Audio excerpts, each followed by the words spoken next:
Hi, everybody. Today's topic will be appropriately about healing physical manifestations of illness.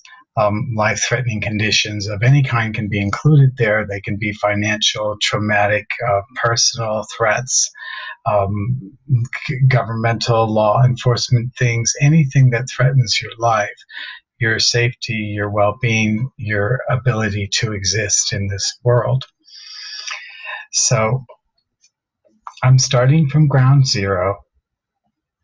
I've had a major breakthrough of realizing the awareness of this shell and this world, which is a very empty and kind of a dark, unfulfilling existence viewed only from that perspective.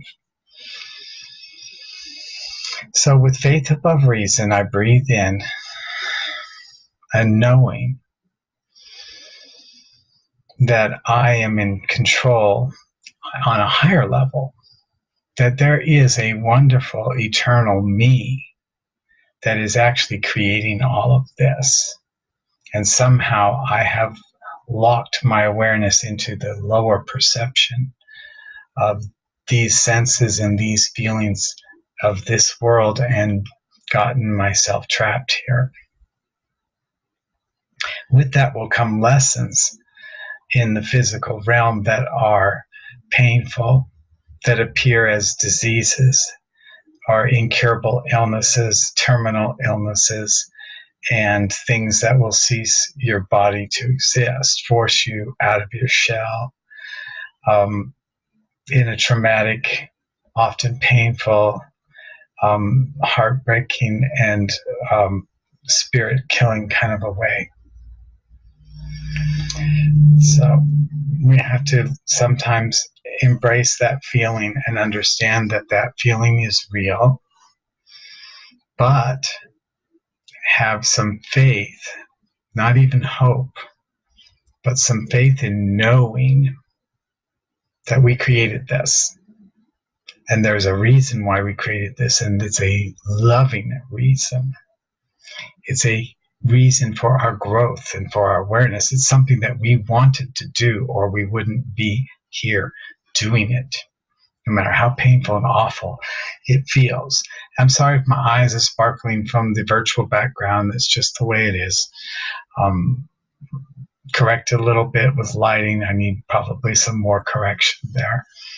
I do not go through all the preparations for fancy videos in the morning, because this is always happening around 7 o'clock a.m. when things are quiet, so that I can be true with you for a few minutes. So how do we take this situation that we've created in order to make us aware of who we are? How do we take this situation and heal it, cure it, survive it, without asking for things for it to be different, without saying, oh God, take this disease away from me, cure this illness, kill that virus, dissolve that cancer, stop the heart disease, or whatever it is, lung disease, help me with the allergies or the arthritis or the horrible pain. I would say instead of asking to change those conditions, to ask for some strength. It's okay to pray for strength and a little bit of wisdom, a way to try to figure out why this is happening. Where is the root of this coming from? What in this world have you made more important than your true spiritual nature? That's the key, the first key of finding the cause to a manifestation of illness or unwholeness. or dis-ease in this world is to try to find the source of it. What in this world and in this life did we make more important than the actual reason for us experiencing these things? In other words, we're making the things and the experience in this world more important than the job, which is to find our true self back again. We put ourselves in this limited animal shell, this limited awareness with some extra abilities, which is why we're human and why we speak, think, and create. So we have all these extra abilities, but we get lost in the tangents that we manifest in this world. I guess by example, so that I can help you understand, would be the person that has overwhelming sexual desires. Like many people born in the sign of Scorpio, they're definitely run by their sexual energy more than others. And this can become a constant source of distraction into this world, a sort of distraction away from spirituality and into the seeking of fulfillment of these desires. So that happened to me. I'm born November 8th, the day that John F. Kennedy was elected president of the United States, and who, by the way, was the most handsome and sexy president we've ever had, with Barack Obama maybe running up as a close second.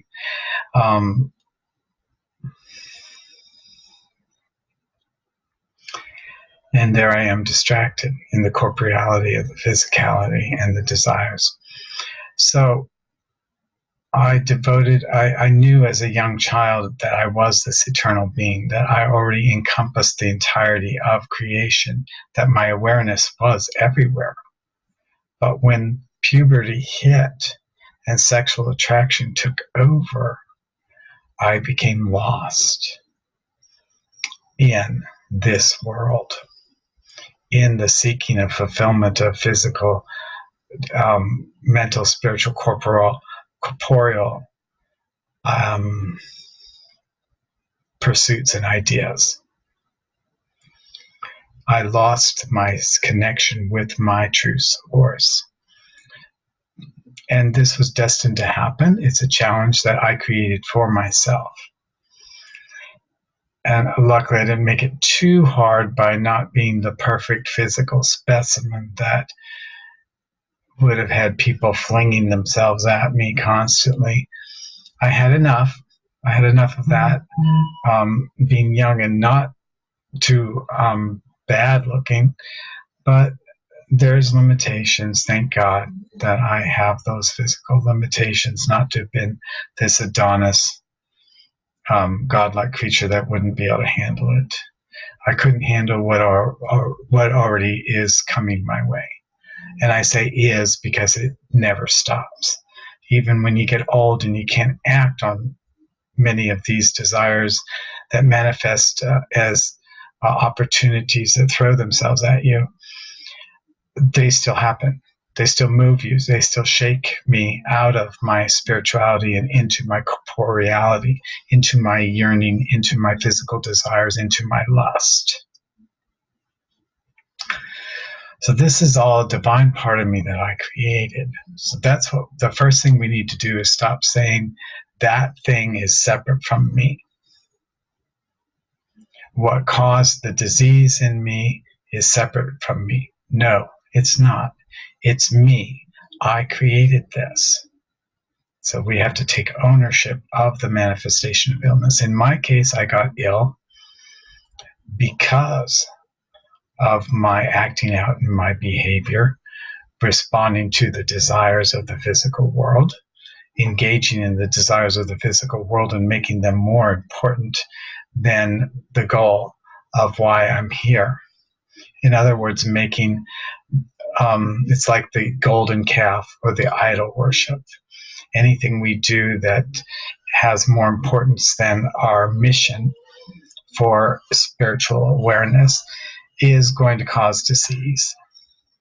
You won't see it right away in many people. You'll see a lot of acting out in physical ways, what they call evil, the ego, in this world being greatly rewarded with riches and fame and success and love and happiness and all kinds of wonderful physical manifestations that those people are apparently receiving. But we don't know what's in their heart. We don't know what they're feeling. We don't know what they're going through. Until we reach our higher state where we know everything and we are everything and we are part of them and we are aware of everything that every single aspect of us is going through. But right now, in our limited little shell that we've put ourselves in, we don't know the part of ourselves that's being corrected through them. And therefore, don't waste any time or attention looking at how the wicked are rewarded and the good are punished in this world. It's working all different ways, and there's exceptions to everything. And what we may think or see as a reward might be a curse for them. The way that my physical challenges are kind of a curse for me. They've caused me illness. I've gotten diseases in those places that I used in my body to engage in the pursuit of physical satisfaction, or because of the use of them. The disease mechanisms were there to correct me.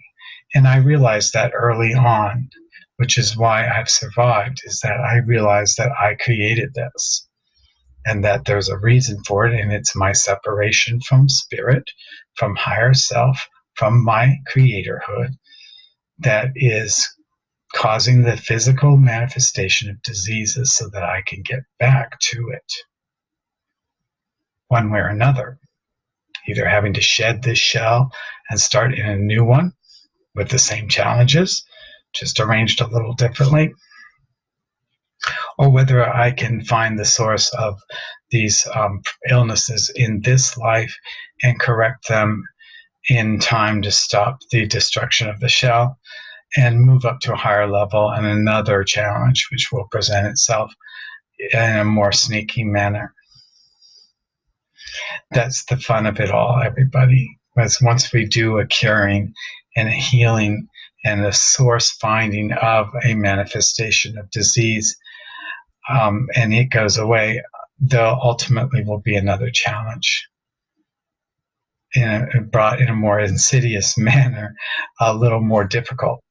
And meanwhile, we're honing our skills of how to recognize these things and how to deal with these things. But they get harder as well. They get more challenging. Otherwise, it would be a plateau, which would be death anyway.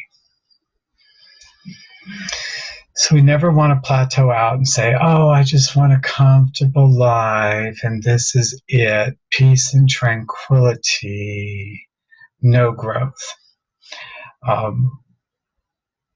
Yes, peace and tranquility are a wonderful godly state, but there's always going to be growth as long as we're in this shell and in this world of things that need to be sourced and corrected.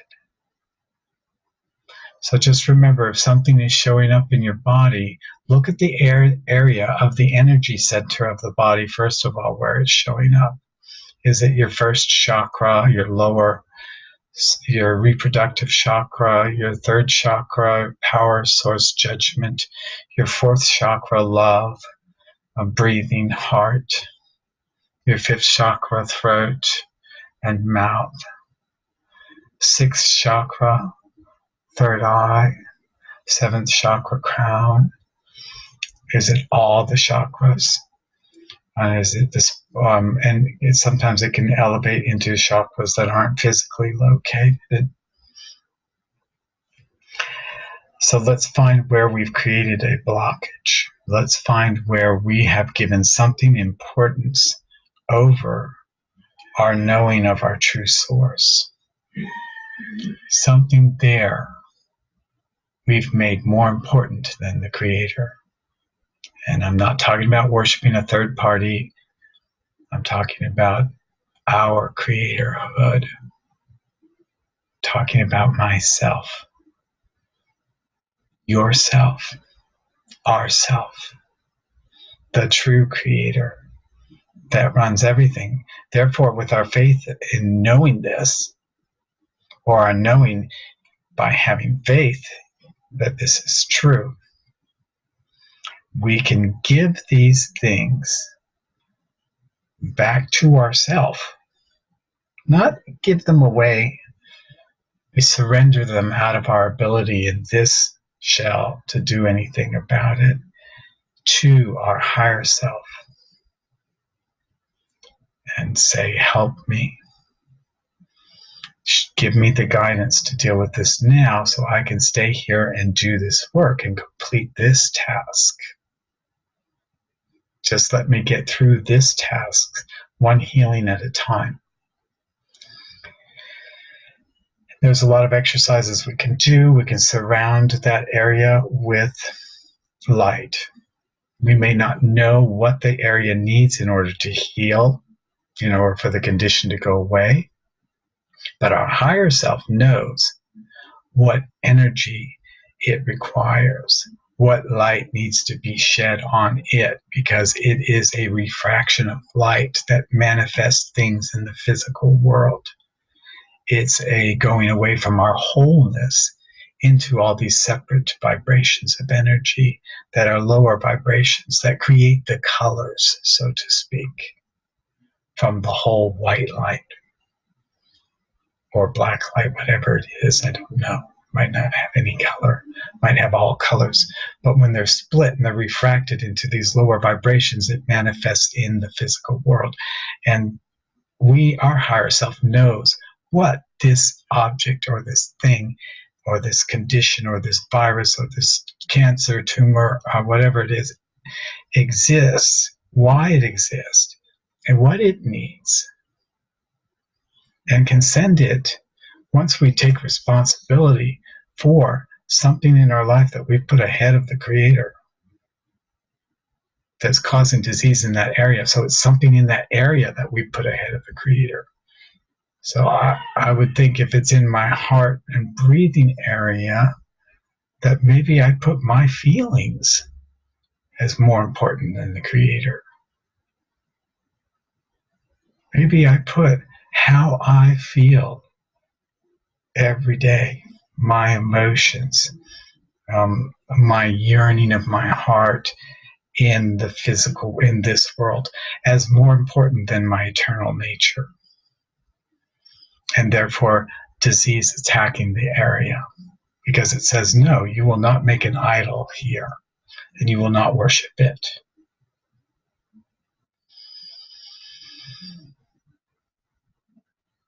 So we have to go to our wholeness, to our higher self that we don't even have an awareness of right now. And using faith, know that that kind higher self will take this and give us the guidance and the energy and the correction that's needed to fix it so that we can keep working. If it's our destiny in this life to stay in this shell at this time, it will be healed or dealt with. It won't kill you because you have a mission that you're still working on. If you give up your mission to work on your awareness of higher self, then you will plateau out. The condition will continue to exist, and you may leave your body and be forced into another lifetime with similar challenges that you'll have to learn how to deal with again. So we're learning together. We don't really have a knowing, so that's why we use faith above reason, because none of this makes sense to our brains.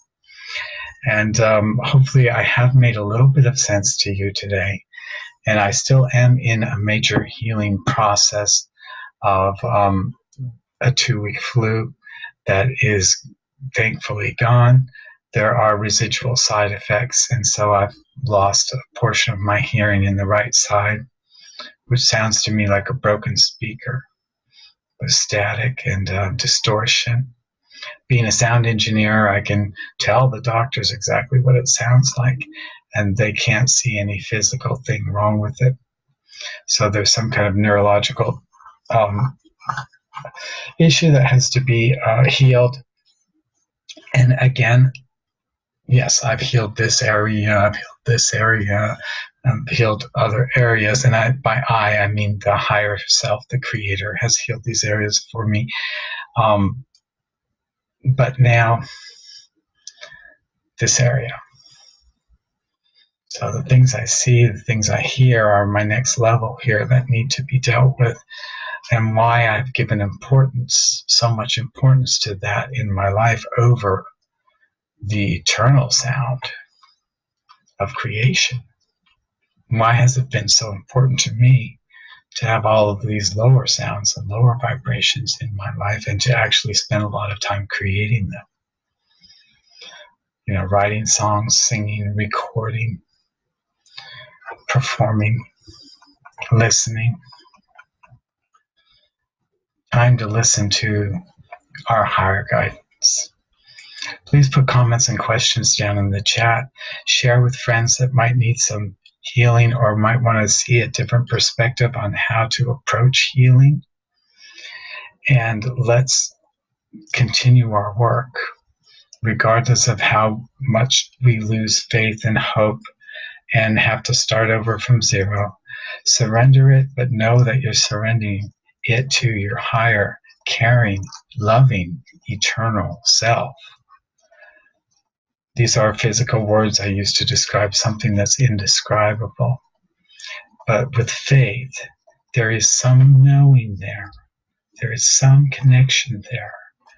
And that little spark of connection with your eternal self is what's going to save you from being trapped in these circumstances and succumbing to them in despair and self-pity or complete disillusionment and giving up. Yes, we need to give up every day, but we need to give up our ego desires for things to be the way we want them to be, and understand that our higher self knows way better what we want. And that's what we need to aspire to together. We can do this, and I know that you can. I love you. Thanks for a thumbs up and a subscription. Share it with your friends.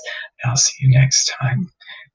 Comments in the chat, any particular topic or a particular illness you'd like to address, we can delve into that in particular in the next video. Just go ahead and give me a comment. Love you. Bye.